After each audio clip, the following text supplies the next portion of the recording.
Muy buenas tardes a todos y a todas. Bienvenidos a esta nueva visita virtual guiada. Mi nombre es Octavio, yo soy arqueólogo, intérprete del patrimonio de la empresa Activicena Arqueología y Patrimonio, que es la empresa que estamos llevando a cabo esta programación de visitas guiadas virtuales, que es una iniciativa del Servicio de Patrimonio Histórico del Cabildo de Gran Canaria, concretamente del área de difusión. El objetivo de estas visitas es un poco paliar la imposibilidad de realizar visitas presenciales debido a lo que ya todos conocemos, ¿no? Debido a la pandemia que hace que esas visitas presenciales, al menos en grupos numerosos, sean muy peligrosas para la salud. Así que, bueno, como alternativa hemos optado por implementar este servicio de visitas guiadas virtuales para seguir difundiendo el patrimonio con el convencimiento de que aquello que no se conoce no se puede conservar. Y esa es la razón por la que el Servicio de Patrimonio Histórico ha implementado, como digo, este servicio de visita guiada.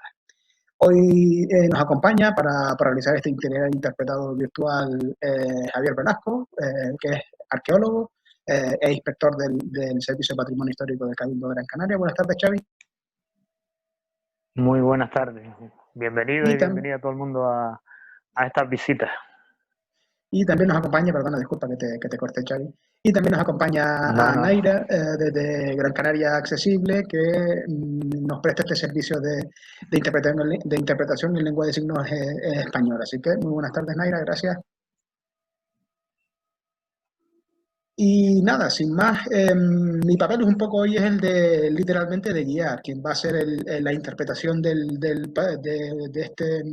estos espacios, diferentes espacios de los que hablaremos ahora, va a ser Javier Velasco, por las razones que él mismo contará. Él es uno de los que más ha investigado el mundo funerario en los antiguos canarios. Él junto con un grupo de investigadores que han formado un equipo que nos ha permitido, la verdad, es que ahondar muchísimo en conocimiento en realidad de los muertos y también de la vida de los antiguos canarios, y un poco lo que va a ser hoy, un breve resumen digamos, de las últimas investigaciones y las últimas interpretaciones que se han realizado a través de la reinterpretación de los datos que ya existían y también con la inclusión de nuevos datos.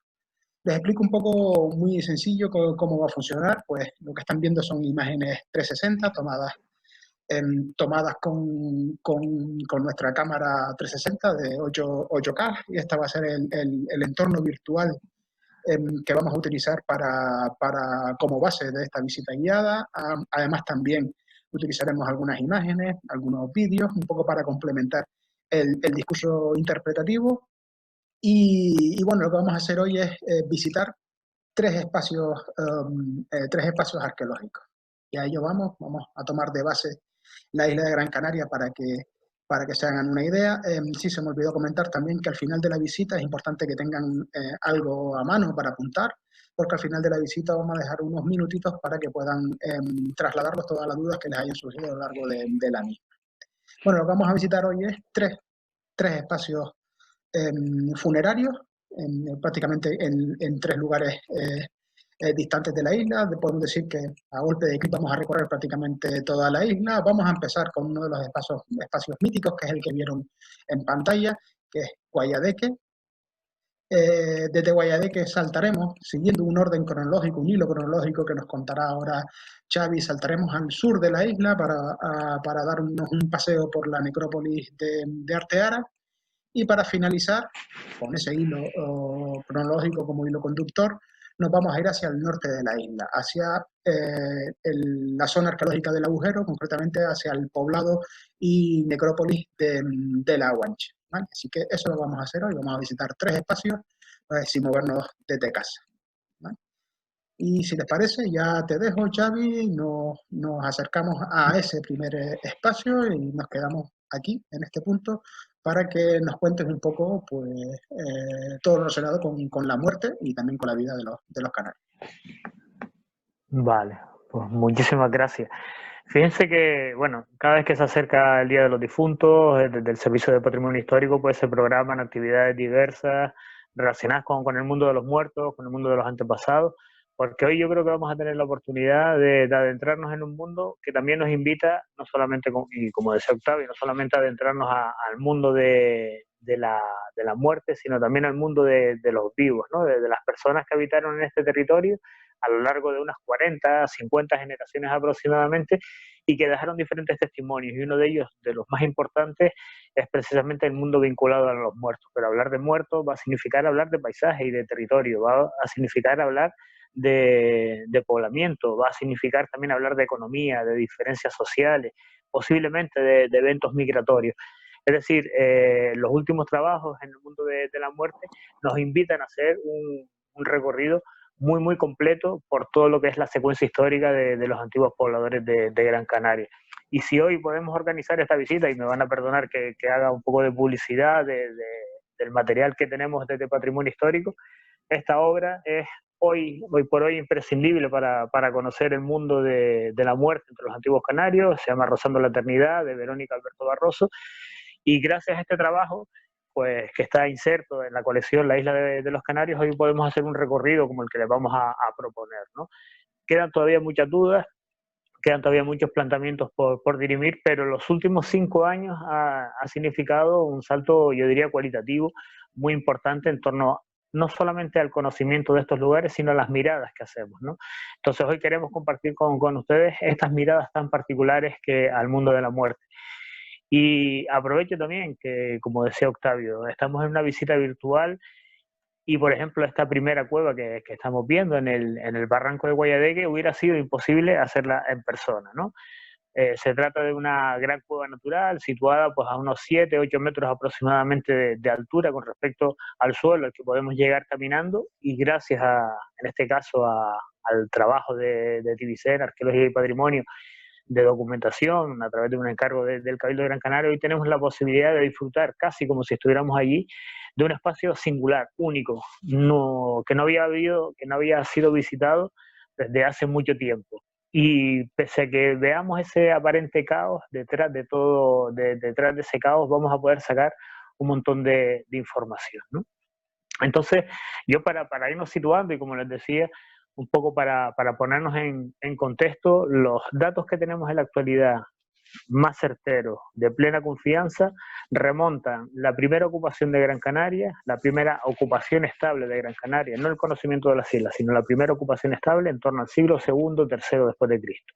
Quizás en los próximos años se identifiquen o se localicen otras fechas algo más antiguas, pero vamos, es probable que el poblamiento estable de Gran Canaria al menos lo podamos situar en torno al cambio de era y los primeros siglos que siguen al cambio de era, ¿no? Después de Cristo, para entenderlo. Perdona un segundo, Xavi. Sí. No sé si puedes ajustar un poco el micro, porque hay un poco de ruido de fondo. Vale. Ajustar la clavija, si puede ser.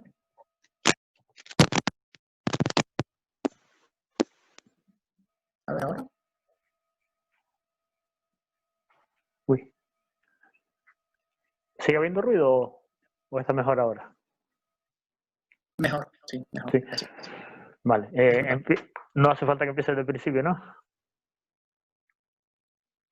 No hace falta. Vale. Como les decía, podemos situar el origen del primer poblamiento de las islas en torno al siglo II y III. Es decir, esto nos proporciona un marco temporal que va desde ese momento hasta a finales del siglo XV, que es la conquista de Gran Canaria. Y les decía también que hablar de muertos es hablar de poblamiento, porque como veían en la imagen anterior, si puede ser el cronograma previo, no, perdona,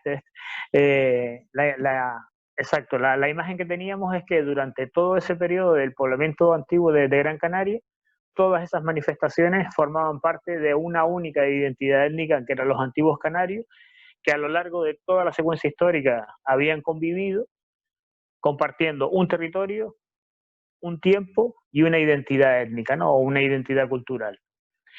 Los avances que se han producido en los últimos años en el carbono 14 nos han permitido pues, precisar algo más esta información, y hoy por hoy contamos con una información que está directa, que nos permite ordenar en el tiempo muchas de estas manifestaciones arqueológicas vinculadas con el mundo de la muerte.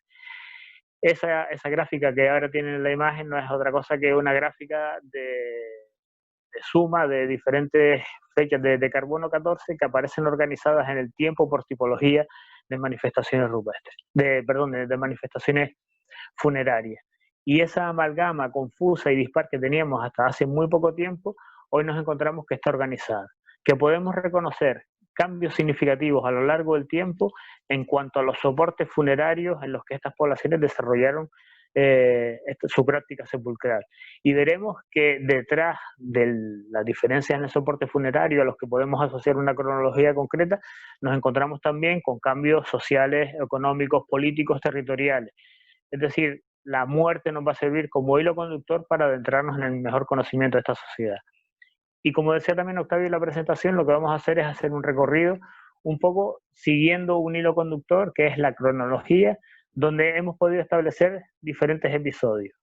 Un episodio vinculado a las prácticas funerarias preferentemente localizadas en cuevas, la aparición, y veremos después que es una aparición en toda regla, una aparición realmente súbita de los cementerios tumulares, para también en un momento avanzado de nuestra secuencia histórica, prácticamente los 300 o 400 años anteriores al proceso de conquista, nos encontramos con la aparición de una nueva manifestación cultural asociada al mundo de la muerte, como son los enterramientos en fosas y en cistas. Desde este punto de vista, como les decía, las pruebas, fundamentalmente el análisis del carbono 14 de buena parte de estos recursos culturales, que hoy es nuestro patrimonio, nos permite hacer un balance global de esta realidad cultural y mostrar una realidad que hasta el momento era inédita y que no sabíamos explicar, ¿no? Hemos pasado un poco a ordenar, gracias a todo esto, un panorama muy disperso, muy heterogéneo, que a veces nos llevaba a que tuviéramos discursos en cierta medida confusos, unificadores, escondiéndose una riqueza y una diversidad de matices que hasta el momento no habíamos sabido apreciar, ¿no? Volvemos un poco a lo que les decía previamente. En torno al siglo segundo, tercero, se establece, no tenemos constancia ya del establecimiento preciso y estable de poblaciones en Gran Canaria. ¿Qué sucede? Primero, la primera pregunta es ¿dónde se establece esta población? Pues se establece fundamentalmente en las medianías y el interior de Gran Canaria. Los yacimientos arqueológicos más antiguos con que disponemos en la actualidad y que coincide con este tipo de sepulturas son Guayadeque, Fortaleza, Acusa, Andén de Tabacalete y unas fechas también antiguas en el barranco del Guiniguada, en el yacimiento de la Angostura. Las gentes que llegan a Gran Canaria en ese momento y que se instalan en estos territorios del interior, muy posiblemente en directa relación con una explotación agroganadera, pero con un peso importante de la explotación ganadera, se instalan en estos territorios y usan única y exclusivamente las cuevas como lugar de enterramiento.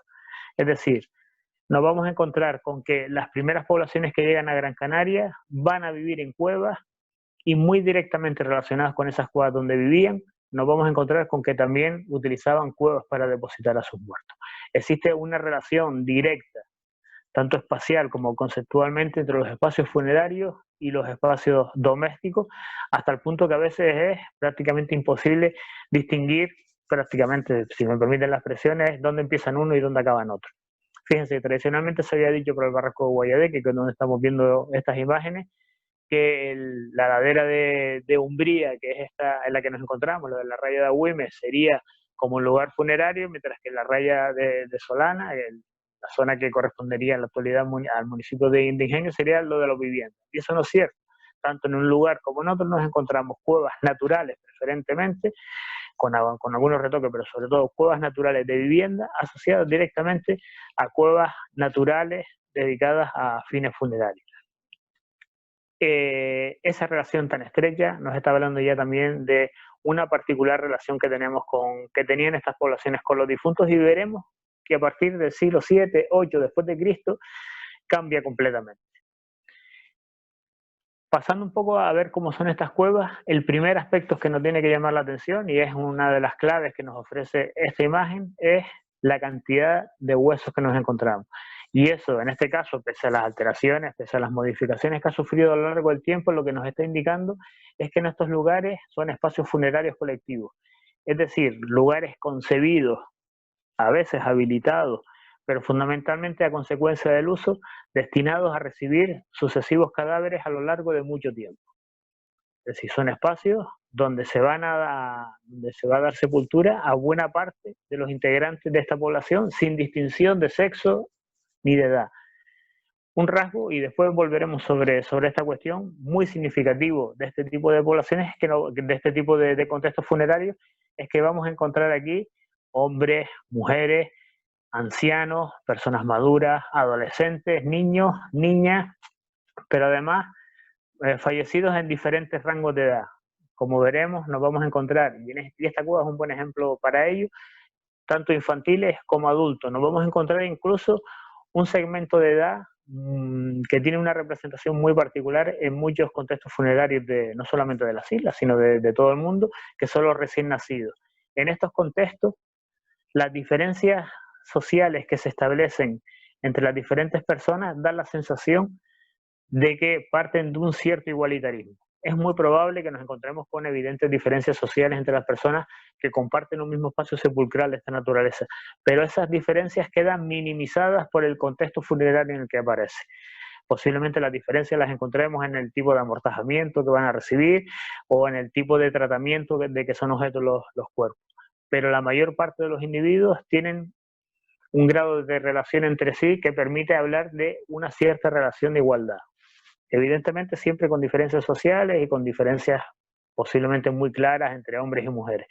Pero las diferencias sociales se minimizan al compartir todos ellos un espacio funerario colectivo que es utilizado para recibir a sucesivas generaciones de difuntos.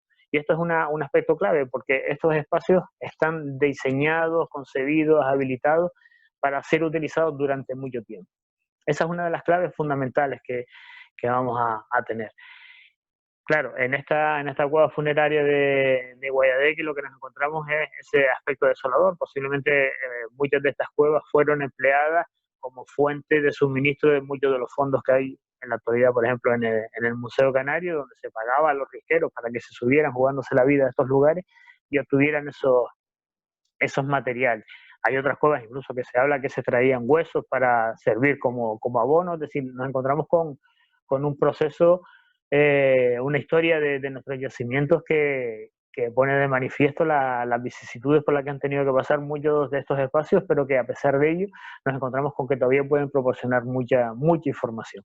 Y además de los huesos humanos que nos encontramos en este tipo de contextos, pues prácticamente ningún otro material que no sean aquellos elementos empleados para enfardar a los cadáveres. Ahora lo estamos viendo en las imágenes, en estos trabajos arqueológicos realizados este mismo año 2020, se pone de manifiesto que siempre en directa relación con los restos humanos aparecen esos elementos de tejidos vegetales fibras vegetales o restos de piel de animales que sirvieron para amortajar los cadáveres. Por lo que sabemos, muy posiblemente el tratamiento conferido a todos los individuos del grupo es bastante semejante, salvo diferencias en la cantidad de materiales que se invierten en ese proceso de enfardado de amortajamiento. En las imágenes estamos viendo algunos ejemplos tanto de Acusa como de Guayadeque, donde podemos ver las magníficas condiciones de conservación que suelen presentar los restos humanos extraídos de este lugar. Esa idea que nosotros tenemos de momia, fíjense, coincide siempre, única y exclusivamente, con espacios sepulcrales de esta naturaleza.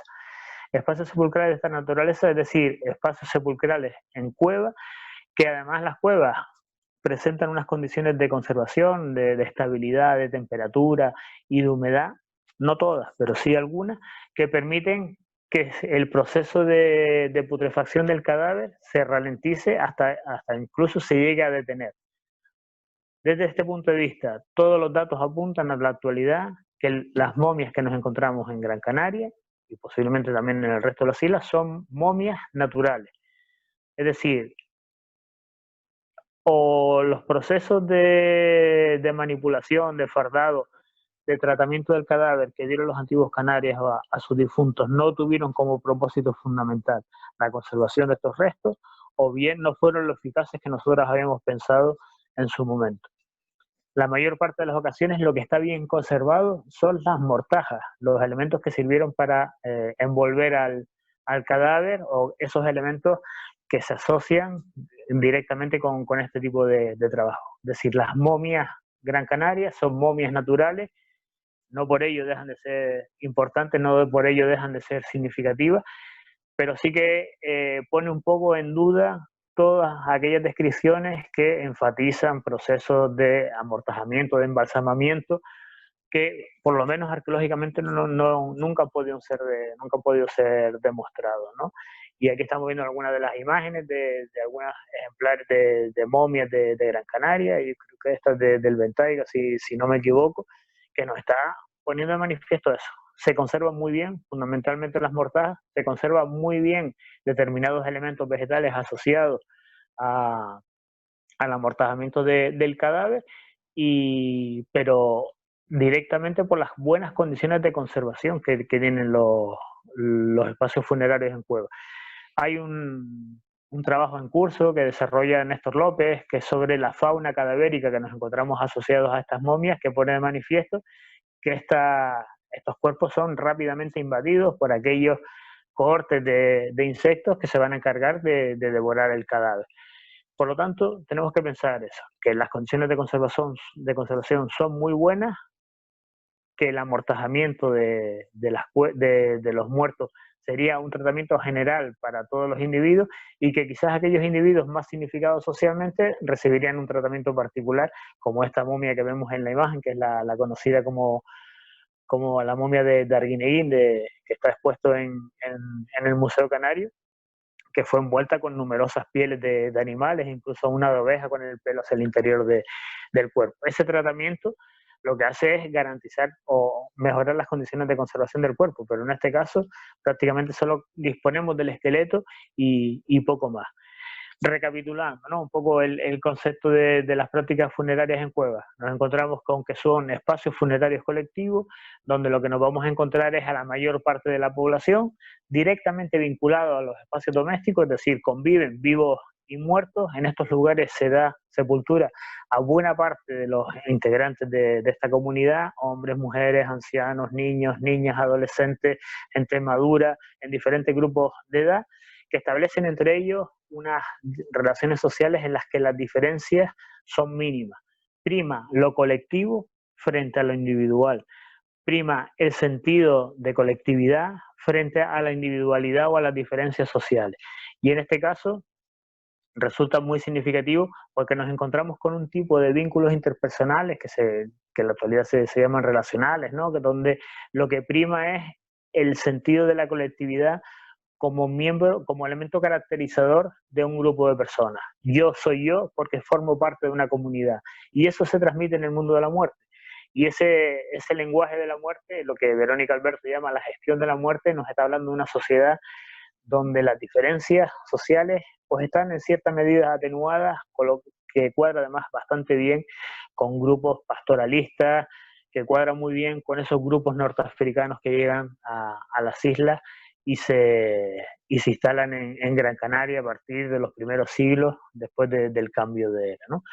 Por lo tanto, se trata de un elemento que tenemos que tener muy presentes para caracterizar. Fíjense, las cuevas se utilizan desde este momento hasta el final, pero a partir del siglo VII u VIII nos empezamos a encontrar con algunos cambios que nos están hablando de modificaciones significativas en la forma de entender la muerte, en la forma de entender la práctica funeraria, ¿no? Ahora estamos viendo en imágenes algunos momentos de la intervención arqueológica, porque sí que es importante. Durante mucho tiempo hemos hecho un seguimiento fiel prácticamente a las fuentes narrativas que nos legaron los primeros europeos que se ponen en contacto con los antiguos canarios a la hora de hacer una descripción y valoración de la fuente de los comportamientos funerarios. Sin embargo, la arqueología en los últimos años ha revelado que es una herramienta fundamental para poder abordar este mundo, ¿no? Yo no sé si se me queda algo, Tavi, igual tú. No, yo creo que no. Perfecto. Nos vamos a dar un saltito. Vamos a recorrer unos cuantos kilómetros. Vamos a ir desde el sureste de la isla hacia el sur para adentrarnos en otro de esos espacios y relacionados otra vez nuevamente con el mundo funerario, en este caso Arteara, para hablar de esa segunda fase de esos ritos funerarios. Bueno, este yacimiento, esta necrópolis de Arteara se encuentra, como bien decía hace un ratito, en el sur de la isla, muy cerquita del pueblo de Fataga. Se sitúa sobre un mal país, como ven aquí, es un espacio que es tremendamente improductivo y que los antiguos canarios fueron capaces de, entre comillas, aprovechar pues para darle este uso funerario, un espacio que no puede, que es improductivo desde el punto de vista agrícola y ganadero, y ellos le dieron un uso. El origen de este, bueno, aquí vemos las dimensiones que lleva este mal país, que es esta lengua roja que vemos aquí. El origen de este mal país es un derrumbe de esta montaña que se ve al fondo, la montaña de la Cogolla, que hay incluso se ve hasta la huella, la cicatriz que he dejado aquí en forma de triángulo o de pirámide. Y ese es el origen de este mal país, este enorme pedregal que va a ser utilizado como morada eterna. Fíjense también otra curiosidad, y es que el efecto de la gravedad hace que aquellos materiales que son más finos, menos pesados, más ligeritos, más pequeños, en definitiva, se van a encontrar mucho más cerca del derrumbe, como vemos aquí en esta imagen, y por el contrario, a medida que vamos descendiendo, a medida que nos vamos acercando hacia el cauce del barranco, nos vamos a encontrar con grandes bloques de piedra. El efecto de la gravedad hace que aquellas piedras más pesadas vayan hacia el cauce del barranco. Otra de las particularidades que yo creo que hablará después Xavi y se la voy a poder mostrar, es que este es un espacio que también está delimitado concretamente por una muralla.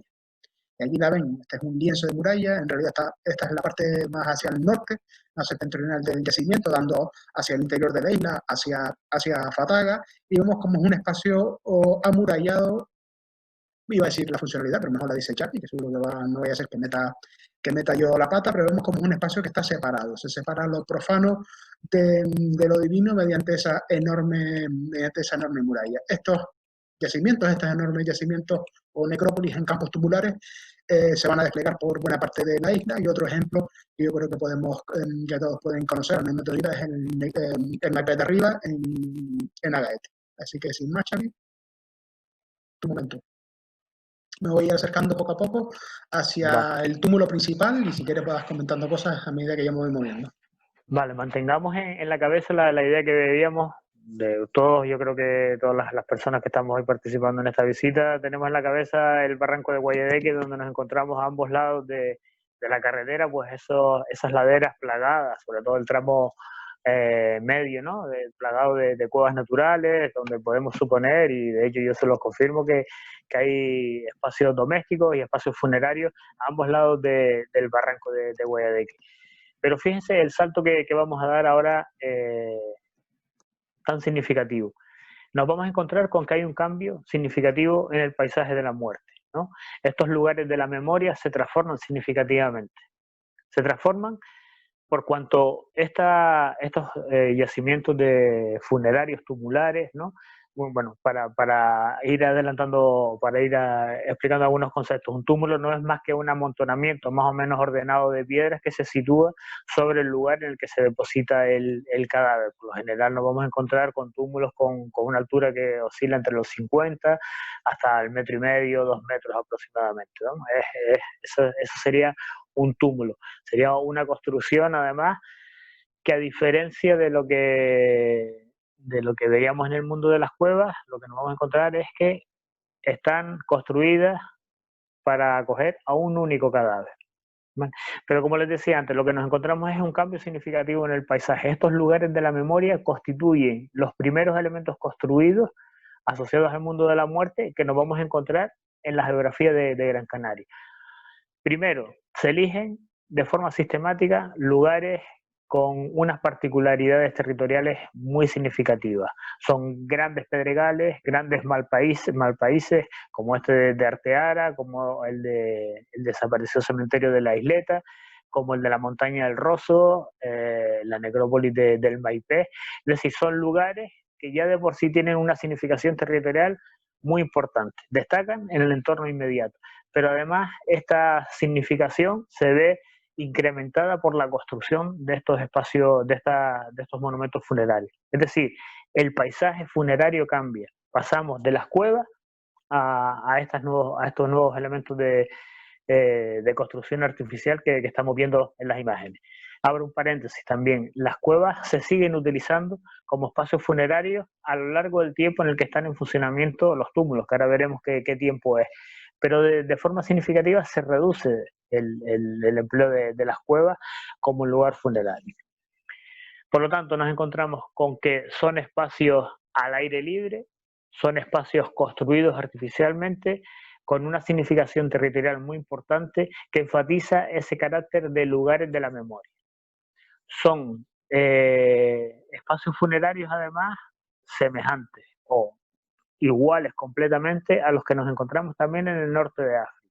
Es decir, se trata de una tipología funeraria muy extendida en el norte de África, prácticamente desde Libia hasta Marruecos, desde el norte desde la orilla mediterránea norteafricana hasta la parte más cercana al sur del Sáhara, nos vamos a encontrar este tipo de manifestaciones funerarias. Además, como les decía, son espacios construidos que sirven para albergar un único enterramiento, una única persona. Hay algún caso de una sepultura doble cubierta por un túmulo en el caso del Maipet de Agaete, pero resulta excepcional. A diferencia de lo que veíamos en la cueva, donde prima lo colectivo, en este caso prima lo individual, pese a que esté dentro de un espacio cementerial general como son los cementerios, ¿no?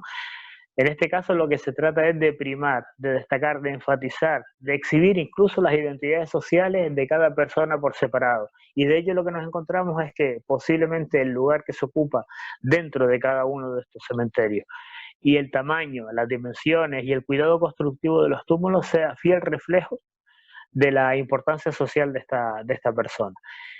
Y en torno a esos túmulos más importantes se sitúan otros jerárquicamente dependientes de menor tamaño, de menor entidad, con menor cuidado constructivo, que lo que nos está hablando de la existencia de diferencias significativas entre una y otras personas que están dentro del mismo cementerio. ¿Se me oye muy bajo? Acabo de ver, ¿sí soy bien? Vale. Desde este punto de vista lo que nos encontramos es que los cementerios tumulares son los primeros testimonios arqueológicos vinculados al mundo de la muerte, donde somos capaces de reconocer la generalización, la institucionalización, la exhibición de las diferencias sociales, la existencia de discrepancias desde el punto de vista posiblemente político, económico y social entre unas y otras personas, y unas diferencias que se manifiestan muy bajo. Sí.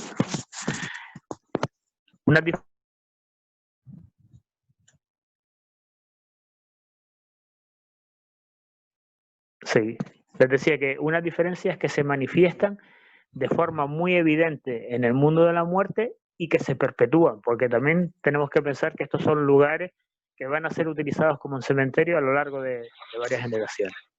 ¿Vale? Pero hay una cuestión también muy importante que es de orden cronológico. ¿Cuándo aparecen los primeros cementerios tumulares? Pues por las cronologías que tenemos, por el carbono 14 que se ha hecho en diferentes yacimientos funerarios de esta naturaleza, tenemos que los cementerios de túmulos empiezan a aparecer a partir del siglo VII, VIII después de Cristo, para entendernos, a partir del 650, 700 aproximadamente después de Cristo, empiezan a aparecer este tipo de cementerios.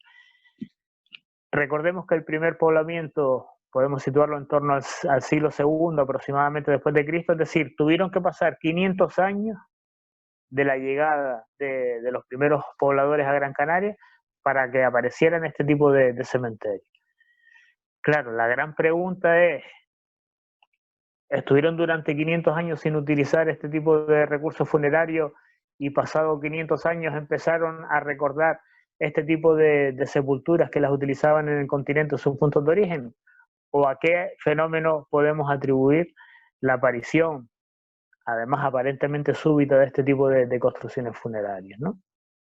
Pues resulta muy complicado saberlo, pero es probable que lo que nos encontremos es quizás con la llegada de nuevas personas y con ellas de nuevas ideas desde el continente africano que instauran una serie de cambios en Gran Canaria, y que uno de esos cambios lo podemos vincular al mundo de la muerte, con la construcción de estos túmulos funerarios, de estos cementerios, de grandes cementerios funerarios.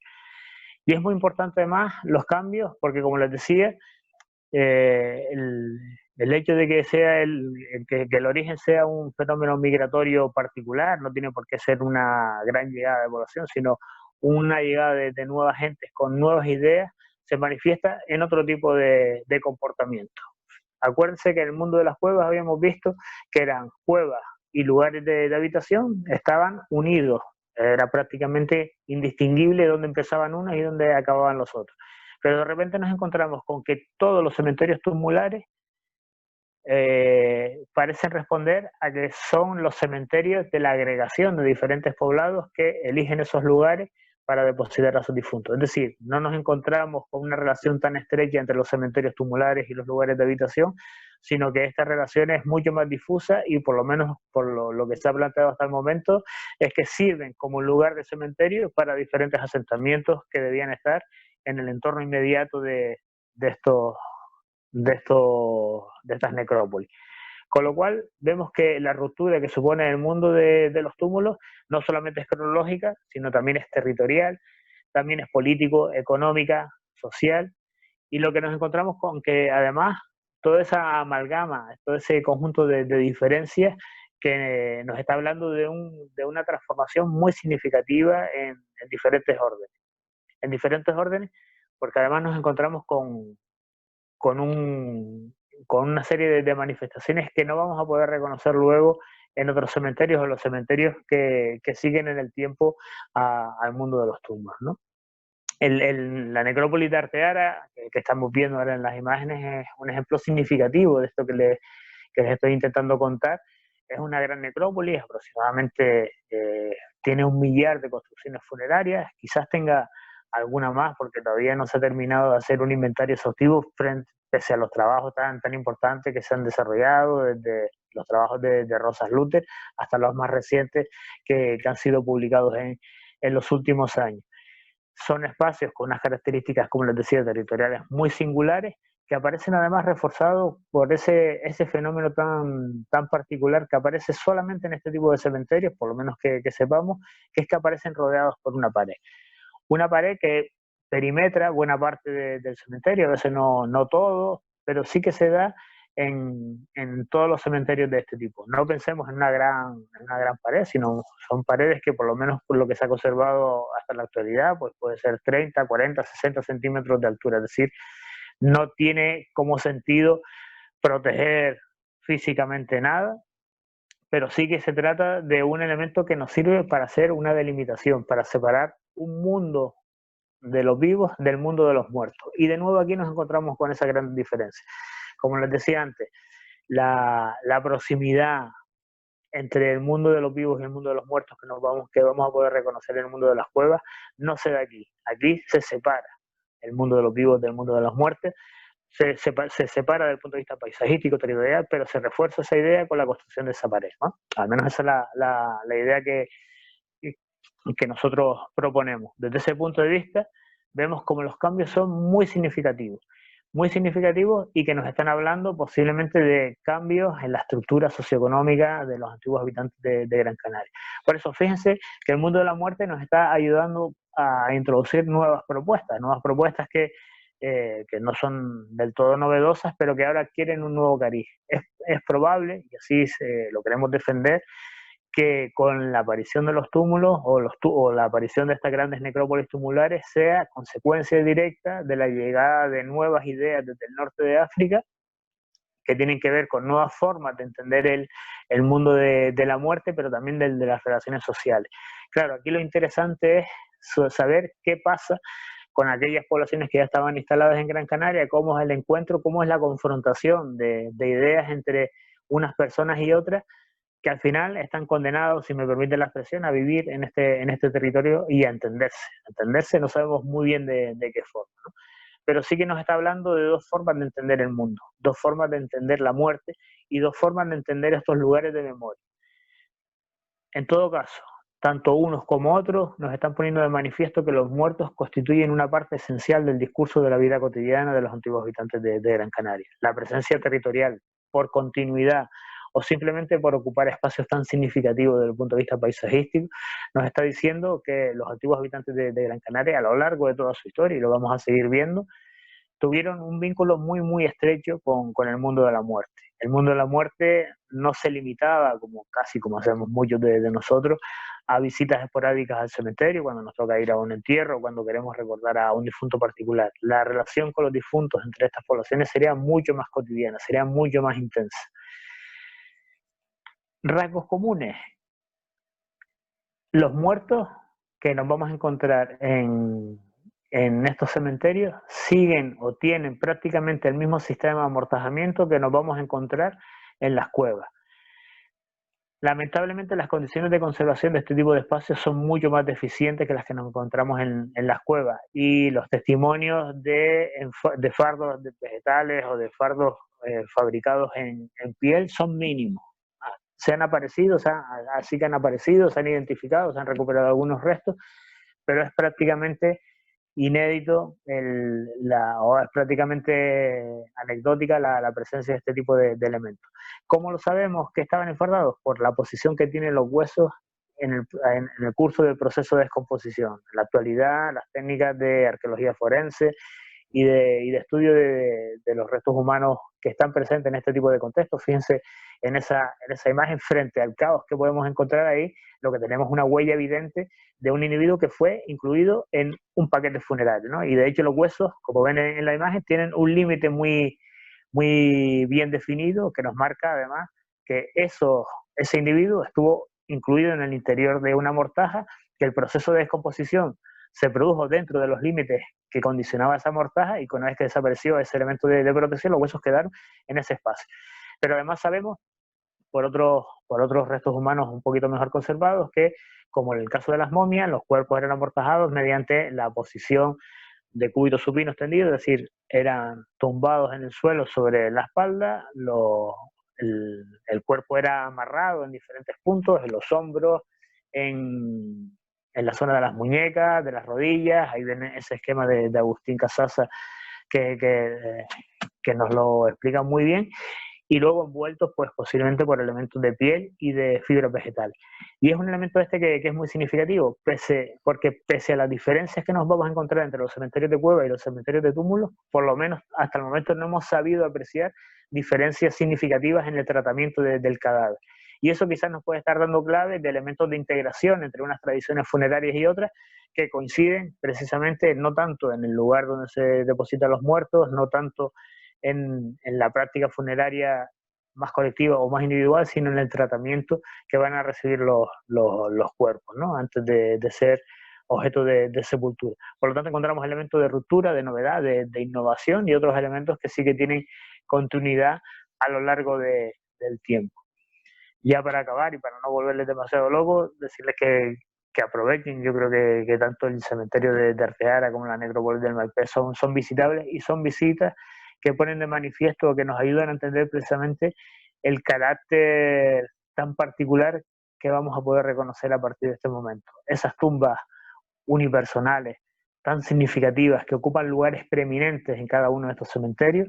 Pensemos, por ejemplo, en el caso del yacimiento de Arteara, la conocida como Tumba del Rey, que además coincide con que en los equinoccios es un lugar que parece que cumple una serie de condiciones que se han vinculado al mundo de la arqueoastronomía, ¿no? al control del cambio del tiempo a través del rayo de sol que durante es en primavera, ¿verdad? En primavera y en otoño sale por esa degollada de Amurga, y que alumbra precisamente a esa tumba del rey. Ese tratamiento individual, esa exhibición de la identidad social individual no la hemos reconocido en las cuevas, y sin embargo a partir del siglo VI, VII, sí lo que podemos reconocer. Un último apunte también muy rápido, perdonen, es que estos cementerios tumulares en el norte de África, como les digo, son muy, muy semejantes, y empiezan a conocer su declive precisamente a partir de esta misma época, a partir del siglo VI, VII, Octavo, coincidiendo con un fenómeno que pensábamos que quizás no nos hubiera afectado para entender la historia de Canarias, como es el proceso de islamización de todo el norte de África. El proceso de islamización en el norte de África es un proceso histórico muy complejo, muy interesante, y que afecta de forma desigual a las poblaciones indígenas de ese territorio. Coincide la expansión progresiva del Islam en el norte de África con el declive de este tipo de manifestaciones funerarias en el continente, pero fíjense que coincide también con su momento de despegue en Gran Canaria, ¿no? En principio, Gran Canaria es la única isla que presenta este tipo de manifestaciones, por lo menos con esta contundencia, aunque posiblemente en Fuerteventura nos encontramos con alguna cosa parecida, y parece que no sea un elemento casual en el que el declive de este tipo de manifestaciones en el continente y su aparición y desarrollo en el caso de Gran Canaria sea un fenómeno que no podamos vincular, ¿no? Por lo tanto, también tenemos que pensar que quizás nuestra mirada al continente a la hora de explicar los fenómenos culturales de los antiguos habitantes de Gran Canaria no se tienen que limitar única y exclusivamente a cuando llegan en un primer momento, sino quizás nos podemos empezar a plantear que hay llegadas de población en diferentes momentos y que hacen sus aportes culturales también de desigual magnitud y que hasta el momento, o que a partir de este momento podemos empezar a reconocer, ¿no? De todas formas, quedo también pendiente de sus preguntas al final, que intentaré aclararles cualquier cosa que no haya sabido explicar. Vale, perfecto. Pues bueno, volvemos a darnos otro saltito, tanto en el espacio como en el tiempo. Volvemos otra vez al mapa de la isla y ya nos dirigimos hacia la última zona arqueológica, hacia el agujero. Ya nos hablará ahora Xavi exactamente de ese salto cronológico que va a haber, pero bueno, en principio yo simplemente quiero un poco situarles dónde nos encontramos. Nos encontramos en el norte de la isla, ya lo saben, en Galdar, apenas unos pasos de lo que hoy es el casco histórico de Galdar, en la zona de la costa del agujero, donde podemos diferenciar tres zonas arqueológicas que hoy diferenciamos tres zonas arqueológicas aisladas, pero con toda probabilidad estamos ante un único poblado, que además es probable que se extienda tanto hacia el oeste como hacia el este, y bueno, esas zonas arqueológicas son las que están más a la izquierda, esta aquí más pequeñita, que conocemos como Boca Barranco, esta otra zona que conocemos como el agujero, y esta otra zona de color rojo, que es hacia donde nos acercamos ahora, que es conocida como el poblado del Micrópolis de La Guancha. Este es un espacio que es bien de interés cultural como zona arqueológica, que es digamos, la máxima figura de protección del patrimonio. Perdón, disculpe. Bueno, de aquí, pues precisamente tenemos, justo aquí a la izquierda tenemos esta zona de Boca Barranco, y lo que hacemos ya es darnos un saltito hacia el poblado de Micrópolis de La Guancha, que en realidad todo este poblado se descubrió a mediados del siglo pasado, un poco por casualidad, por las obras, cuando se empezó a roturar este espacio para instalar estos invernaderos que vemos aquí en la derecha, pues por casualidad se encontraron los restos tanto del poblado, de las viviendas, como de estas enormes estructuras tumulares que van a responder a esa tercera fase o ese fenómeno que va a explicar ahora Xavi. Si no te importa, Xavi, ahora ajusta nuevamente la clavija del audio, y que había un poco de interferencia, y si te parece ya dejamos. Bueno, solo un apunte, aprovechamos que estamos por aquí cerquita, ya lo comentarás tú, pero bueno, tenemos diversas estructuras funerarias, y por aquí justito tenemos otras estructuras domésticas, ya solo como pista y como entradilla para que si te parece, Xavi, ya comience. Vale, vamos a aprovechar y nos vamos a ir a otro yacimiento que seguro que buena parte de los que estamos participando en esta visita... ¿No? ¿Se me oye? Ajusta un poquito más, ¿verdad? ¿Ahora? ¿Ahora? ¿Se me oye más o menos? Mejor. Sí. Sí. Vale. Que les decía que podemos aprovechar que la mayor parte de las personas que estamos participando en este recorrido virtual conocemos estos yacimientos, con lo cual también podemos hacer traslado de esas imágenes previas, ¿no?, que tenemos. Antes se me olvidó que una de las características que distingue a los cementerios tumulares con respecto a los de cuevas es que la selección poblacional es mucho más intensa. Nos encontramos en estos cementerios hombres, mujeres, pero fíjense, llama la atención que son muy poco representados los individuos infantiles, están completamente ausentes los recién nacidos, y sin embargo, y están también subrepresentados los individuos que están por debajo de los 5 o 6 años aproximadamente. Y es un fenómeno que también vamos a encontrar en este tipo de cementerios. Pese a que nosotros tradicionalmente hayamos llamado a estos conjuntos funerarios como túmulos, el elemento principal en este momento es que se trata de construcciones artificiales también en superficies que definen o bien cistas, es decir, cajones de piedra en las que se va a situar el cadáver, o simples agujeros abiertos en la tierra en los que también se va a dar un tratamiento individual a una persona.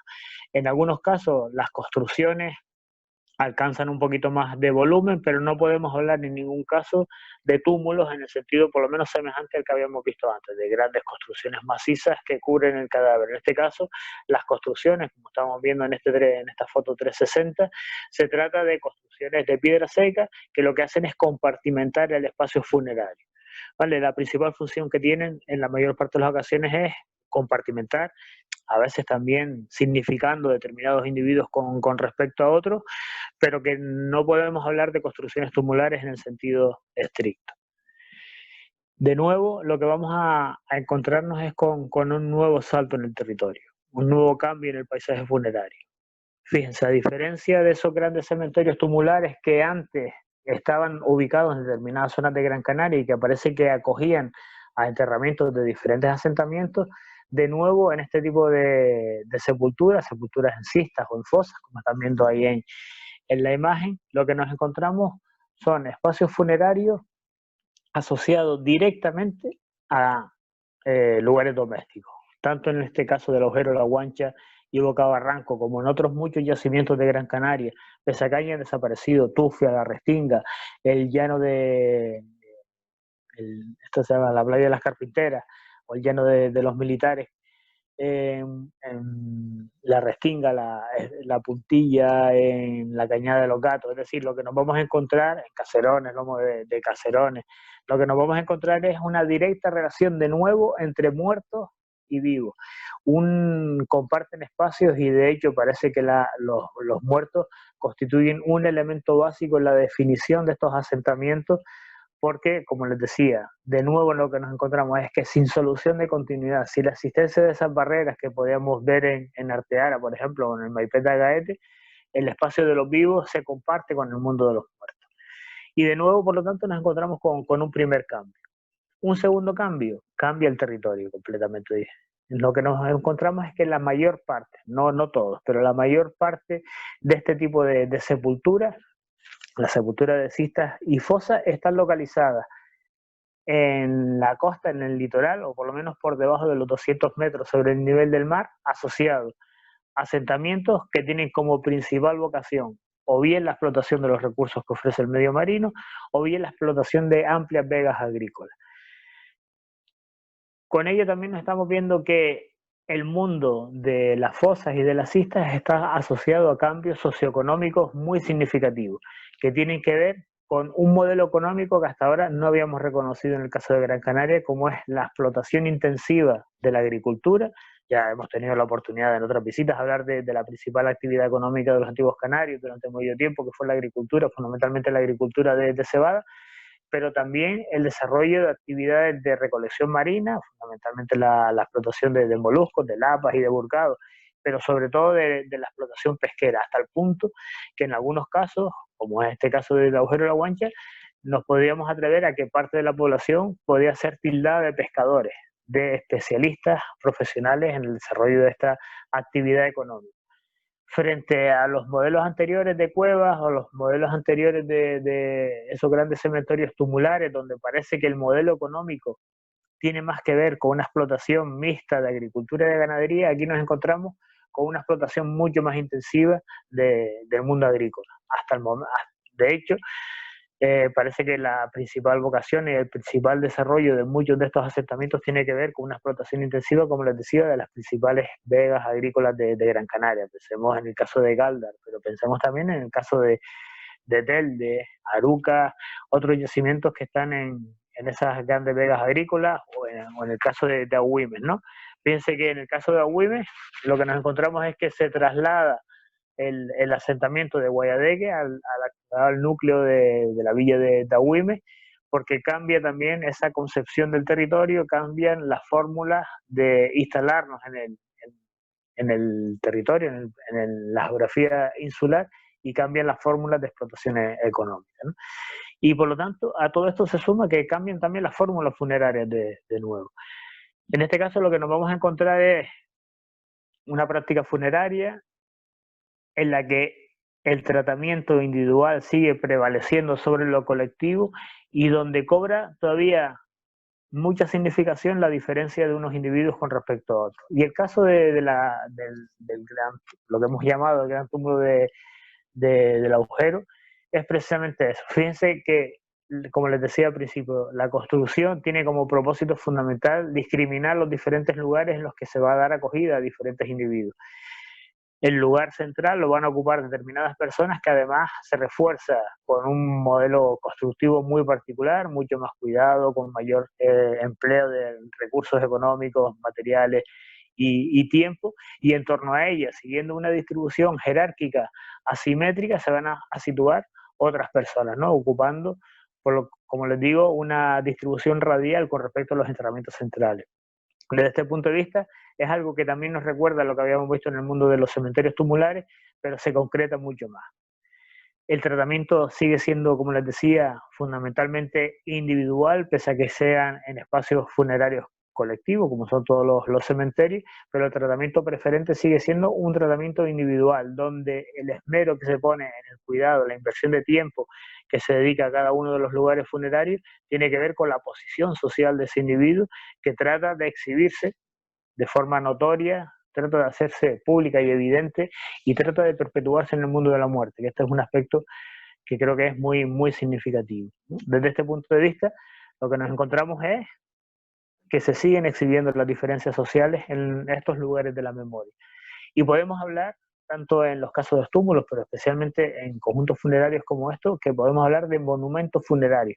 Monumentos en el sentido más etimológico de este término, ¿no? Que son lugares de memoria, que tienen que ver con la capacidad que tienen determinados espacios de evocar determinadas ideas, determinados acontecimientos o determinadas situaciones o determinados personajes. Es decir, son lugares que sirven para reivindicar un orden social donde el tratamiento es desigual para las diferentes personas. Y luego nos encontramos también con otra diferencia que yo creo que es muy significativa. De nuevo, la selección de personas que son seleccionadas o que son reclutadas para formar parte de un mismo espacio sepulcral. Fíjense, hay un aspecto muy, muy significativo en esta construcción funeraria que estamos viendo. En este lugar se recuperaron los restos de, si no me equivoco, de 42 personas. De las 42 personas, todos son adultos. No hay rastro de individuos infantiles. Lo que nos está hablando es que el tratamiento funerario, al menos para este recinto mortuorio, está reservado para personas que tienen una serie de características muy particulares, y entre ellas parece ser que la edad, como un elemento de privilegio social, o que podemos asociar al privilegio social, es clave para entender este lugar. Pero hay otro aspecto también muy significativo, y es que la mayor parte de los individuos, ahora mismo no, perdón, no tengo en la cabeza el porcentaje, pero es un porcentaje mayoritario, son hombres con respecto a mujeres. En cualquier población humana, si no hay selección intencional, el número de hombres y mujeres es muy parecido, es prácticamente equilibrado. En un lugar donde lo que nos encontramos es que anormalmente mayor cantidad de hombres que de mujeres, lo que nos está hablando es que la práctica sepulcral, por lo menos la que se desarrolla en este lugar, se está privilegiando un sector de la población. Los adultos, como les decía, y por otro lado los varones, ¿no? Que nos está hablando también de una posición de privilegio posiblemente de los hombres con respecto a las mujeres. Y esto no es extraño porque en otros yacimientos funerarios de esta misma tipología nos encontramos, como en Caserones, Lomo Caserones o Lomo Granado, estos tres yacimientos en la aldea, nos encontramos con sepulturas en las que el hombre ocupa un lugar central y en torno a ese hombre se sitúa el enterramiento de mujeres. Esta relación asimétrica entre las personas que comparten un mismo espacio funerario nos está hablando del mantenimiento de unas diferencias sociales cuyas manifestaciones funerarias ya habíamos visto en el mundo de los túmulos y que en este caso se siguen manifestando, ¿no? Se siguen poniendo en evidencia. Como les decía, cambios territoriales, cambios en lo económico, cambios en lo político, cambios en el paisaje, en la integración, en la vinculación del mundo funerario con el mundo el mundo de los vivos y de los muertos, que nos está hablando también de cambios muy significativos. Pero también, como en el caso de los túmulos, nos encontramos con algunos elementos de continuidad. nos encontramos con que el tratamiento que se confiere a los cadáveres es prácticamente simétrico. Los cuerpos son amortajados siguiendo el mismo patrón que habíamos visto hasta ahora. En esta imagen están viendo algunos ejemplos. Los tres de la izquierda de la imagen son uno de Maspalomas, uno de Lomo Caserones y el tercero de Juan Primo en Galdar. Lomo Caserones en la aldea y la necrópolis de Maspalomas, como les decía. Todos ellos presentan una serie de condiciones que a la vista de los especialistas en el mundo de la muerte son capaces de reconocer que los huesos sufren unos desplazamientos que vienen condicionados porque estuvieron amortajados en su momento. El aspecto tan estrecho que tienen los hombros, la verticalización de las clavículas, determinados movimientos que vamos a ser capaces de observar en las rodillas, en los tobillos, en las muñecas, pone de manifiesto que estos individuos estaban amortajados como la momia que tienen en la parte derecha de su imagen, en este caso una chica, una adolescente entre 15 y 17 años procedente de Guayadeque. Pese a que no se hayan conservado los restos, porque en las cistas y en las fosas, como en los túmulos, las condiciones de conservación nada tienen que ver con las de las cuevas, somos capaces de reconocer a través de la lectura de esos restos humanos que estos individuos fueron amortajados también. De nuevo, en este caso no podemos saber si la inversión de textiles vegetales o de textiles animales que se emplearon en el amortajamiento también tiene correspondencia con el cuidado de la sepultura. Vean, en la imagen es una cista perfectamente preparada frente a esos dos casos que son simples huecos abiertos en la tierra o en el caliche, como en el caso de Juan Primo. Por lo tanto, no nos faltan datos, pero sí que es evidente que las diferencias sociales se siguen manifestando, tanto por el acondicionamiento del espacio que va a servir como emplazamiento funerario, como por el lugar que ocupa cada uno de ellos en el cementerio, ¿no? Si hacemos un balance, bueno, y perdón, antes de entrar en la explicación de esta gráfica, de nuevo, todos estos cambios tienen un refrendo en cambios de nuevo en el orden cronológico. Todas las sepulturas de fosas y de cistas aparecen en Gran Canaria a partir del siglo XI y fundamentalmente tienen un desarrollo máximo a partir del siglo XIII. Lo tienen en el medio. Esto es un gráfico de frecuencia, un gráfico de la actividad que lo proporciona el análisis combinado de las dataciones de carbono 14, y en la imagen que tienen en el medio se ve esa montañita que es precisamente el uso, la frecuencia de actividad que podemos vincular con el mundo de la sepultura. Y fíjense que arranca aproximadamente en el año 1000, bueno, lo iba a señalar yo en la pantalla, pero Octavio, si puede señalarlo, en torno al año 1000 asciende progresivamente para desarrollarse fundamentalmente a partir del 1200, es decir, a partir del siglo XIII. Antes no tenemos ningún testimonio de este tipo de cementerios, y se han datado bastante. O sea, hay muchos cementerios de este tipo datados, de este tipo de tipología funeraria. Y llama mucho la atención, es decir, cambios cronológicos tienen que ver con cambios en el patrón territorial, tienen que ver con cambios en el modelo económico y con determinadas manifestaciones vinculadas a la exhibición de las identidades sociales y entre ellas las diferencias sociales que podemos reconocer en el mundo de la muerte. Si hacemos un barrido por todo lo que hemos visto hasta el momento, un recordatorio de todo lo que hemos visto hasta el momento, en la gráfica inferior, que tienen la representación de la frecuencia del uso de cavidades funerarias, vemos que son las primeras que aparecen en torno al siglo II, III, que van creciendo progresivamente creemos que en directa relación con el desarrollo de la progresiva colonización de Gran Canaria, y que en un momento también álgido empieza a constatarse la aparición de otro fenómeno funerario como son los túmulos que tienen en la imagen superior. Y fíjense que el desarrollo y el incremento de los túmulos coincide perfectamente con un declive muy significativo del uso de las cuevas. Es decir, se trata de comportamientos que bien no llevan el uso de los túmulos no lleva a la desaparición de las cuevas, pero sí a que sufran un importante declive. La desaparición de los túmulos, en torno al siglo XI aproximadamente, va a coincidir con un ligero repunte de las cuevas pero también poco tiempo después con un incremento muy significativo de esos cementerios de fosas y de cistas. Es decir, las tipologías que a priori podríamos decir que no son significativas en cuanto a la ordenación de la actividad cultural de los antiguos habitantes de Gran Canaria, en este caso sí que son claros indicadores de cambio en las manifestaciones funerarias y en la identificación de los muertos en directa relación con la conformación social de estas poblaciones, ¿no? Por lo tanto, desde este punto de vista lo que nos encontramos es que son cambios que nos están hablando de cambios a lo largo del tiempo, y que si bien en el caso de los túmulos yo les proponía que pudiéramos asociar precisamente con la llegada de nuevas ideas y nueva población, yo creo que esos cambios que tienen que ver también con la aparición de las cistas y de las fosas a partir del siglo XI, XII aproximadamente, tienen que ver también con la llegada de nuevas poblaciones a las islas. ¿Por qué? Porque estas mismas tipologías de cementerios no las encontramos en el continente africano. Y es inexplicable que la población indígena de Gran Canaria estuviera viviendo aquí a lo largo de 800 años y llegado al punto de decir, vamos a hacer lo mismo que se hace en el norte de África. Por lo tanto, esas novedades que nos encontramos en el registro arqueológico de Gran Canaria es muy probable que las podamos vincular, insisto, como hipótesis de trabajo que nos planteamos en la actualidad, con la llegada de nueva gente.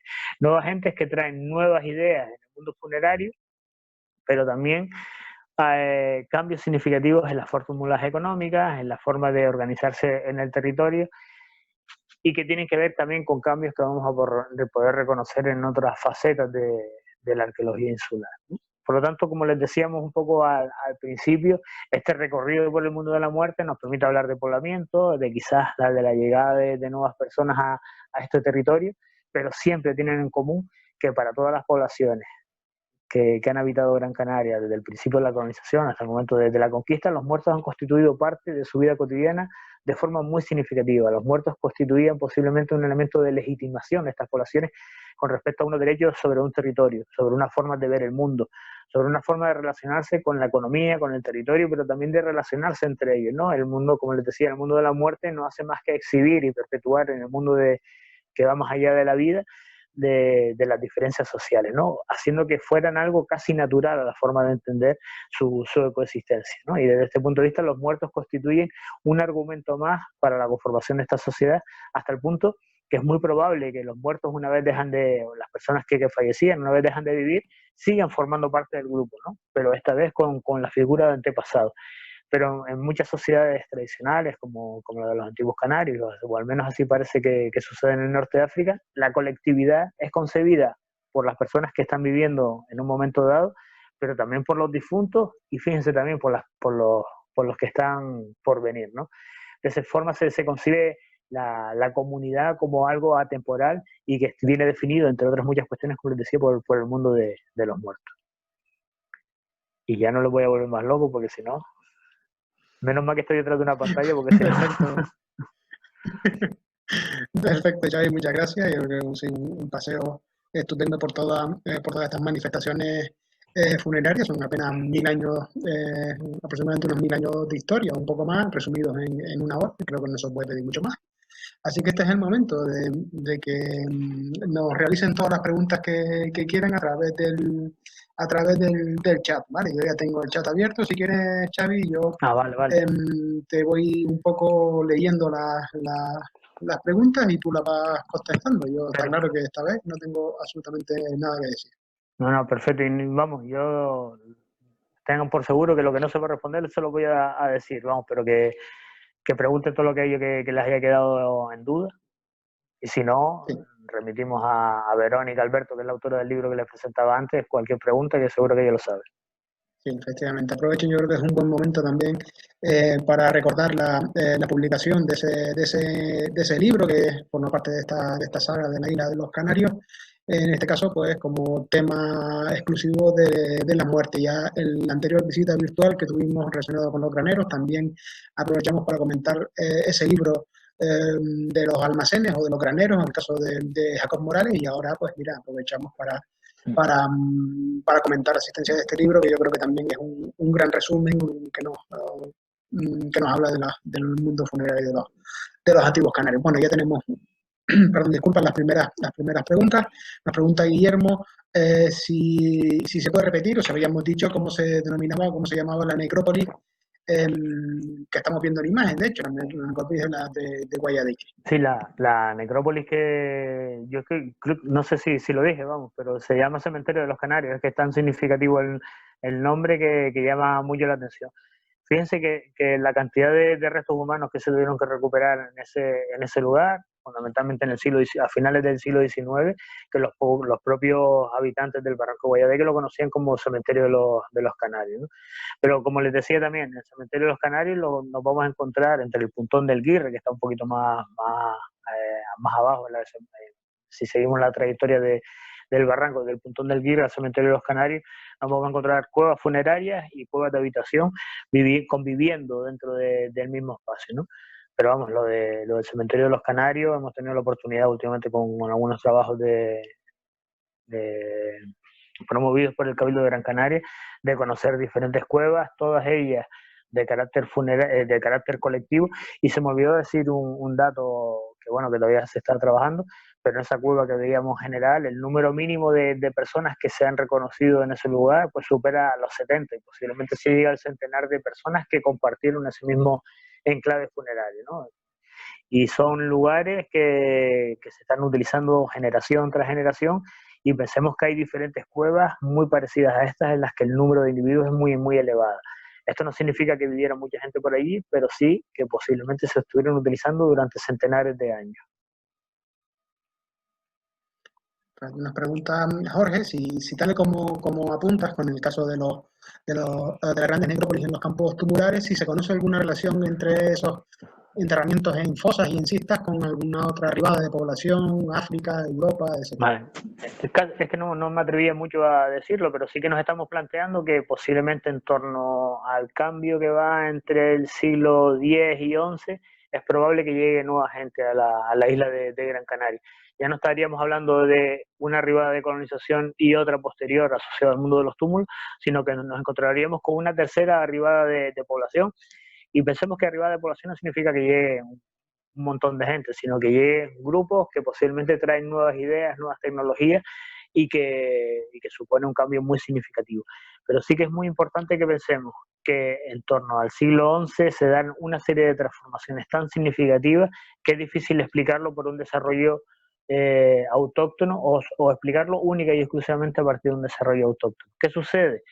De nuevo volvemos a un proceso muy complejo en el norte de África. Si echamos nuestra mirada a lo que sucede en África en el mundo 9-10, nos vamos a encontrar con cambios también muy significativos de enfrentamiento entre diferentes grupos, entre por ejemplo el califato Meya y el califato Fatimí, que suponen no solamente unos enfrentamientos directos entre dos sectores de población, sino que también eso trae consecuencias muy significativas por los grupos autóctonos norteafricanos, muchos de ellos sin islamizar, y que lo que hacen es desplazarse, se ven desplazados, son desplazados de guerra, ¿no? Como en la actualidad, y pensamos que alguno de ellos pudiera haber llegado a las islas en ese momento. Y de hecho en el norte de África, los últimos trabajos nos están hablando de cambios muy significativos desde el punto de vista social y económico a partir del siglo IX de la era, ¿no?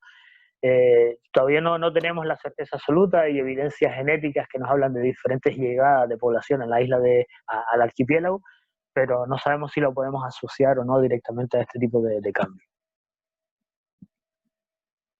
Nos pregunta Sebastián si había cuevas exclusivamente dedicadas a sepulcros, cuevas exclusivamente funerarias, y si estaban en lugares inaccesibles. Y aprovechando, Gerardo también nos pregunta si existen diferenciaciones a la hora de los depósitos de los antepasados en el caso de sexo, clase social, etcétera, etcétera. Vale, sí tenemos que pensar que las cuevas funerarias son exclusivamente funerarias, ¿vale? Y las cuevas de habitación sí que son exclusivamente de habitación. Lo que pasa es que conviven, por así decir, están muy cerca unas de otras hasta el punto que nos podemos encontrar en una cueva de habitación, una cueva funeraria y otra cueva de habitación en el mismo emplazamiento, pero no se mezclan, ¿vale? Las cuevas funerarias no se utilizan luego o antes como cueva de habitación, salvo algunas excepciones, ¿no? Pero sí que llama la atención que estén formando parte de los mismos conjuntos, ¿no? Y las diferencias sociales que nos vamos a encontrar, en principio radican en alguna serie de parámetros que todavía no hemos terminado de definir. En su conjunto parece que los hombres tienen un tratamiento preeminente con respecto a las mujeres, aunque hay mujeres que en determinados cementerios ocupan lugares centrales. Así sucede, por ejemplo, en Maspalomas, ¿no? Donde hay una mujer que está incluida en el interior de una cista y en torno a ella pues se sitúan otros enterramientos de hombres y mujeres. Por lo tanto, todavía nos falta mucha información, nos faltan muchos matices para llegar a comprender completamente cómo funcionan los cementerios en Gran Canaria. Vale, perfecto. Nos pregunta Miguel Ángel cómo subían los cadáveres a zonas tan inaccesibles como la que vemos aquí en el cementerio de los Canarios. Claro, es que se me pasó que esa es una de las partes de la pregunta previa. La inaccesibilidad de algunos de las cuevas funerarias es una perspectiva que tenemos en la actualidad, precisamente por las condiciones en las que se encuentran muchos de nuestros yacimientos cuyos accesos naturales o yacimientos o cuyos accesos artificiales de caminos han desaparecido pues a consecuencia de desprendimientos naturales, la erosión, la colonización vegetal. No, hay muchos elementos que hoy hacen que percibamos muchos de estos lugares como difícilmente accesibles, pero como les decía, están integrados por lo general en conjuntos funerarios, en conjuntos domésticos mucho más amplios, mucho más complejos, y que nos hacen pensar que posiblemente la inclusión de cadáveres en muchas de estas cuevas sería mucho más fácil de lo que ahora podríamos suponer que sería. No por ello quita que en algunos casos el traslado de un cadáver a alguna de estas cuevas debería ser ciertamente complicada. Pero bueno, pensemos que hasta el otro día, hasta la instauración de muchos cementerios actuales, los cuerpos eran trasladados a lo largo de muchos kilómetros, ¿no? De una localidad a otra para ser enterrados, ¿no? El esfuerzo asociado al mundo de la muerte para muchas poblaciones es algo tan natural como la muerte misma, y todo aquello que ahora nos parece muy exagerado en estas poblaciones se vivía de una forma natural, ¿no? Nos pregunta Raquel Betancor si existe algún tipo de ofrenda o de ajuar asociado a estos espacios funerarios. Bueno, muy buena pregunta, Raquel, también. Sí que llama la atención que ni en cuevas, ni en los túmulos, ni en las fosas y cistas nos encontramos con la utilización de lo que concebiríamos tradicionalmente como ajuar. Pese a las descripciones del siglo XIX, ni en las cuevas, como les decía, ni en los túmulos, ni en las fosas y cistas aparecen depósitos de materiales que nos hagan pensar en ofrendas, en rituales, en deposiciones de materiales asociadas a una creencia en la vida del más allá. Es probable que igual en algunos cementerios en superficie estos elementos hayan desaparecido. Es cierto que en algunas cuevas hay algún material, como hay algún material excepcional también en algunas sepulturas de superficie, pero no sabemos si están asociadas a una única persona o al conjunto de los muertos, ¿no? Es algo, pero vamos, en la mayor parte de los cementerios que se han intervenido arqueológicamente en los últimos años, no hay evidencia directa de esa noción de ajuar que tenemos, ¿no? De una serie de elementos que se vinculan a un cadáver como parte del ritual funerario. Sí que hay excepciones muy bonitas, muy interesantes, como por ejemplo, hay dos individuos femeninos amortajados procedentes de Guayadeque, dos individuos, como les decía, dos mujeres, en cuyo amortajamiento se incluyó un premolar de perro. Un premolar de perro que sabemos que intencionalmente fue incorporado a ese individuo en el proceso en el que se envolvía el cadáver, que posiblemente tenga un carácter simbólico, quizás según el trabajo de Teresa Delgado, lo pueden ver en la pieza del Met del Museo Canario, está directamente asociado a la fertilidad, a la vinculación del perro con la fertilidad femenina que aparece en el norte de África, pero fíjense, se trata más de tratamientos individuales, particulares, que quizás tengan que ver, en este caso, con que se trata de mujeres y que estén en una edad, por así decir, fértil, vinculado también al mundo de la recreación, de la reproducción del grupo. Nos pregunta Marco también cuál puede ser la explicación por la que existen estas zonas de enterramiento tan cerca a las áreas domésticas, y si esto no podría afectar en el día a día de los antiguos canarios, teniendo en cuenta pues la descomposición de los cuerpos. La explicación yo creo que más evidente es porque se entiende que los muertos siguen formando parte de la colectividad y así se manifiesta pues en ese tratamiento, en la localización de los cementerios, y posiblemente, si hacemos caso a algunas referencias también de la celebración de prácticas que no solamente tienen que ver con la inclusión del cadáver en su cementerio, sino con con carácter anual o por lo menos cíclico de presencia de visita de estos cementerios, ¿no? Por ejemplo, Marín de Cuba nos dice que hacían romerías, ¿no? A los cementerios donde la mujer llevaba de comer a su marido difunto o el hombre llevaba de comer a su mujer difunta. La relación, por lo tanto, sería muy, muy estrecha. Claro, posiblemente estemos pensando desde una perspectiva actual las consecuencias que podría tener esa relación en cuanto a dolor, problemas de salubridad y demás. Pero bueno, pensemos en varias cosas. Muchas de estas cuevas estarían tapiadas, protegidas por paredes, y recordemos que decíamos al principio que las condiciones de conservación que tienen las cuevas hacen que el proceso de secación del cadáver se acelere, con lo cual el proceso de putrefacción se retarda o incluso se llega a detener en diferentes momentos, ¿no? Con lo que quizás la vinculación no sería tan incómoda, y luego sin dejar de tener en cuenta una cuestión, que ese tipo de comportamientos tiene que ver también con una noción cultural, ¿no? En muchas iglesias que se utilizaron como cementerio hasta el siglo XVIII y XIX, los muertos se enterraban justo debajo de donde estaba la gente, y en algunas condiciones sí que hubo quejas de olores y demás, pero se seguía conviviendo con ellos. Disculpa. Para ir terminando, tenemos dos últimas preguntas. Guillermo nos pregunta si en el caso de que un cementerio se quedase sin espacio para depositar los cadáveres, ¿cuál es la solución que tomaban? Y también nos pregunta Jorge si se han encontrado cementerios exclusivamente de individuos infantiles. Pues sí, la verdad que son preguntas muy, muy oportunas para lo que estamos viendo. Hay una cuestión muy, muy significativa. En los cementerios al aire libre los problemas de espacio parece que son menos significativos. No hay tanto problema porque la solución es seguir ampliando el cementerio, ¿no? Pero en las cuevas sí que nos encontramos con que en el caso de Gran Canaria hay algunas cuevas donde aparecen restos humanos quemados. Restos humanos que han sido sometidos a la acción del fuego, con una característica particular, es que fueron sometidos a la acción del fuego cuando el individuo ya estaba completamente esqueletizado, ¿no? Cuando ya no había más que hueso. No se ha podido estudiar en Gran Canaria, pero lo encontramos en Guayadeque, en La Fortaleza, en Temisa. Es decir, no es un caso excepcional, no es un caso único que podamos atribuir a un accidente, a un fuego que hacen unos cazadores, sino parece que es una actividad sistemática. ¿Cómo se ha aplicado para Tenerife o para la Isla del Hierro? Que llegado el punto en el que estas poblaciones necesitaban hacer nuevo, o sea, seguir utilizando una cavidad funeraria que estaba completamente colmatada, lo que se hacía es se prendía fuego, se reducía significativamente el volumen de los cadáveres y se seguían incluyendo cuerpos. Y eso está muy bien documentado en la Isla del Hierro, como les decía, muy bien documentado en la isla de Tenerife, quizás en La Palma también, posiblemente. Y no sabemos si en Gran Canaria se podría dar ese caso. De todas formas, es que la mayor parte de los conocimientos arqueológicos, el conocimiento arqueológico que tenemos de las cuevas funerarias de Gran Canaria es todavía muy pequeña con respecto a lo que tenemos para los yacimientos de superficie.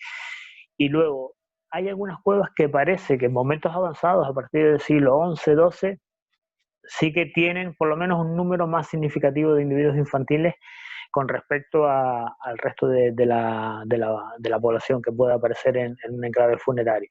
Pero también tenemos que pensar que puede haber contextos funerarios fuera de los cementerios normativos. Y pensemos, por ejemplo, en el caso de Sendro, el Portichuelo, ¿no? Donde aparecen un número significativo de individuos recién nacidos asociados a un contexto doméstico. En este caso podemos pensar que determinados individuos, por las causas o las circunstancias de su muerte, o incluso por el momento en el que mueren, en el momento del nacimiento, que es el momento más crítico, ¿no?, para asegurar la vida de una persona, no reciben el mismo tratamiento funerario que si hubieran muerto de forma en un momento más avanzado, ¿no?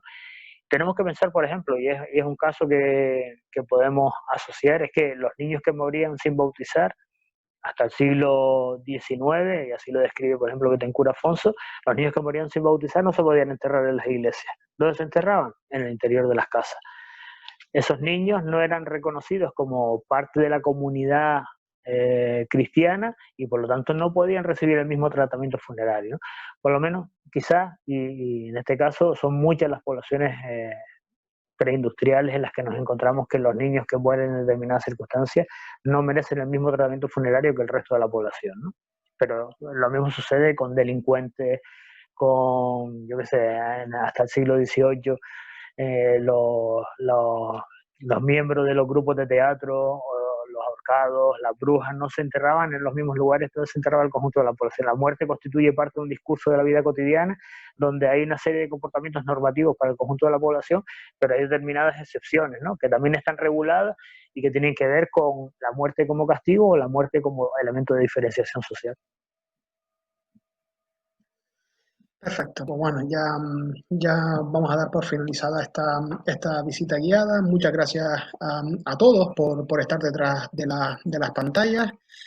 Muchas gracias a Xavi por las explicaciones, por este paseo interpretado por el mundo funerario. Gracias también, Naira, por acompañarnos durante toda esta visita. Gracias. Y desde luego, por mi parte, gracias también al Servicio de Patrimonio Histórico por la implementación de este servicio de visitas guiadas, que desde luego yo creo que ha sido una oportunidad para llegar y para acercar el patrimonio arqueológico, el patrimonio histórico en general y cultural a un gran número de personas. Tengan en cuenta que ahora mismo pues, tenemos pues, prácticamente durante toda esta jornada aproximadamente unos 70 hogares. Estamos llegando a muchas más personas de las que podríamos llegar en visitas presenciales. Así que nada, muchísimas gracias al Cabildo, gracias a ustedes también por estar detrás de nosotros, detrás de las pantallas, disculpen, y hasta la próxima. Muchísimas gracias por todo. Buenas tardes. Muchísimas gracias, nos vemos muy prontito. Chao, hasta luego.